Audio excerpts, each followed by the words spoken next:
Hello, আসসালামু আলাইকুম guys. Daily blog by শান্তাতে আপনাদের সবাইকে স্বাগতম। আপনাদের জন্য নিয়ে চলে আসলাম নতুন একটি ব্লগ। এত সকালে তৈরি হয়ে বসে আছে এরা কারা জানেন? এরাই আমার নানার আদরের নাতিরা। তারা এত সকালে রেডি হয়ে বসে আছে মামাকে এয়ারপোর্ট থেকে আনতে যাবে বলে। নানাও মারা গেল, মামাও আজ দেশে ফিরছে। শুধু এক সপ্তাহের জন্য মামা নানাকে দেখতে পেল না। কত হতভাগা ছেলে। নানার অসুস্থতার খবর শুনে মামা এরকম 4-5 বার এরকম টিকিট কাটতে যায়, কিন্তু টিকিট না পাওয়ায় 4-5 বারই মামা মিস হয় এই আশাটা। তো এরকম করে এক সপ্তাহের ব্যবধানে মামা নানাকে দেখতে পায় না। নানা শুনে গেছেন যে ছেলে দেশে ফিরবে, কিন্তু তখনও মামা হাতে টিকিট পায়নি। কবে আসবে সে ডেটও কোনো ফিক্সড হয়নি। নানা মারা যাওয়ার 2-3 দিন পর মামা হাতে টিকিট পায়, পরে সবাইকে জানায় যে শনিবারে আমি আসছি বাংলাদেশে। তো মামাকে আনতে যাওয়ার জন্য আমার ভাই ও খালাতো ভাই দেখেন এরা কী করছে, গাড়ির জন্য ওয়েট করছিল। ভোর সকালে ঘুম থেকে উঠে ওরা 7টার দিকে রেডি হয়। তো 7:30টায় গাড়ি ছাড়ে। তো মামা এসে নামবে 9টার দিকে। তো তারা এখানে গাড়ির জন্য ওয়েট করছিল, গাড়ি কখন আসবে।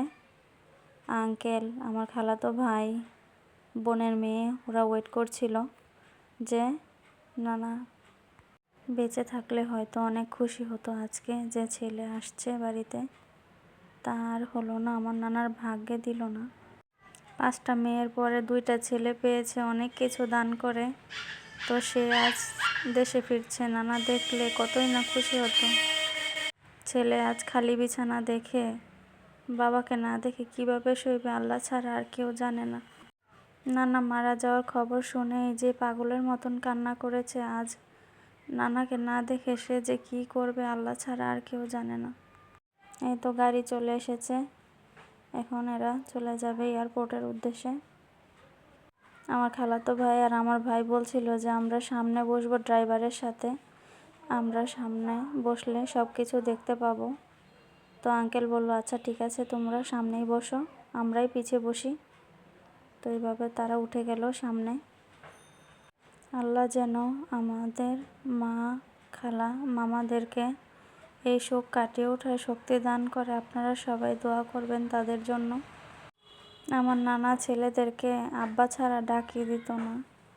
ছেলেরা যদি বিদেশ থেকে কল দিত হাতটা উঠিয়ে সালাম দিত ছেলেদেরকে, আর আব্বা বলে ডাক দিত। ছেলেরা তো এই ডাকই ভুলতে পারবে না, বাবা যে কত আদর করেছে তাদেরকে। রমজানে যখন ইফতার মাখাতো বাবা ছেলে একসাথে বসে খেত, সেই দৃশ্য দেখতে কতই না ভালো লাগতো তখন। আমরা তো তখন ছোট ছিলাম। এই তো বাবার পাগল চলে এসেছে, আপনারা দেখবেন এখন বাবার পাগলকে। ওই তো নামছে গাড়ি থেকে।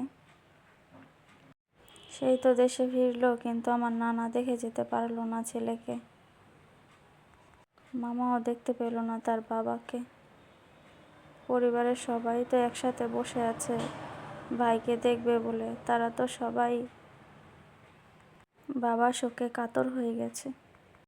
গাড়ি থেকে লাগেজগুলো নামাচ্ছে আমার খালাতো ভাই ও আঙ্কেল। মামা তো প্রথমেই ঘরে ঢুকে মাকে ধরে কি জড়িয়ে কান্না, বোনদের জড়িয়ে কান্না। সেই দৃশ্যটুকু আপনাদের সাথে শেয়ার করতে পারিনি, তার জন্য দুঃখিত। কতক্ষণ সে মায়ের কোলে এসে শুয়েছিল। আল্লাহ সবাইকে শোক সয়ে ওঠার তৌফিক দান করুক, আমিন।